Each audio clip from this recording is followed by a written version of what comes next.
ఇంకొక 4-5 కోట్లు కూడా వసూలు అయ్యాయి. కొన్ని మనం చెప్పకూడదు. ఈ జపనీస్ దాన్ని ఆయన స్టేజ్ మీద చెప్పకపోయింది బాగుండని, మనకు చాలా కొత్తగా చాలా డిఫరెంట్గా విజిల్స్ పడే రేంజ్లో ఉండేవి. సో అవి ఆ మైనస్ అవి చేయకూడదు, లీకులు కొన్ని చేయకండి. సో అది ఇప్పుడు మీకు ఆయన కూడా చాలా బాగుంది, చాలా డిఫరెంట్గా ఉంది. హీరోయిజం ఉన్న సినిమా ఇది. ఒక హీరోయిజం అంటే బద్రీ తర్వాత మనకు బద్రీ తర్వాత ఏది మధ్యలో గబ్బర్ సింగ్, వీటితో కంపేర్ చేసుకుని ఇది ఇంకొక పై స్థాయిలో ఉన్న హీరోయిజము. అంటే దాన్ని ఏమంటారంటే అప్పుడు అశోక్ చక్రవర్తి ఎలాగైతే యుద్ధాల్లో ఏ యుద్ధానికి వెళ్ళి ఎవరి మీద ఏ రాజ్యంకి వెళ్ళినా ఓడిపోయే ఇదైతే లేదు, ఆ విధంగా ఈ సినిమాలో పవన్ కళ్యాణ్ గారు ఎదురెళ్ళారు అంటే అక్కడ ఓడిపోయేదే లేదు. అంత హీరోయిజం ఉన్న సినిమా. ఫ్యాన్స్కి ఏ విధంగా కావాలో ఆ విధంగా ఉంది.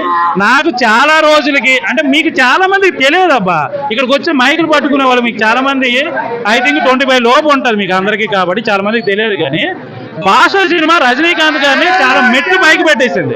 అప్పట్లో అది ఒక ఇండస్ట్రీ కాదు, ఇండియానే షేక్ చేసిన సినిమా బాషా సినిమా. ఆ రేంజ్ లో ఈ సినిమా మళ్ళీ ఓజీ ఉంది. సో ఓజీ నాకు సినిమా చూడగానే నాకు బాషా సినిమా గుర్తొచ్చింది, రజనీకాంత్ గారు గుర్తొచ్చింది. అరే అప్పట్లో అలాగ ఉండేది, దానికి మించి సినిమా ఉంది కదా అని. మరి దానికి మించి ఉన్న సినిమాని మీరు ఎలా రిసీవ్ చేసుకుంటారు అనేది అది ప్రేక్షకుల చేతుల్లో ఉంది. కానీ ఎక్కడ వల్గారిటీ లేదు, చాలా నీట్ గా ఉంది. అంటే పవన్ కళ్యాణ్ గారిని ఏ విధంగా చూస్తే చూడాలనుకుంటానో అదైతే ఈ సినిమాలో చూపించాడు.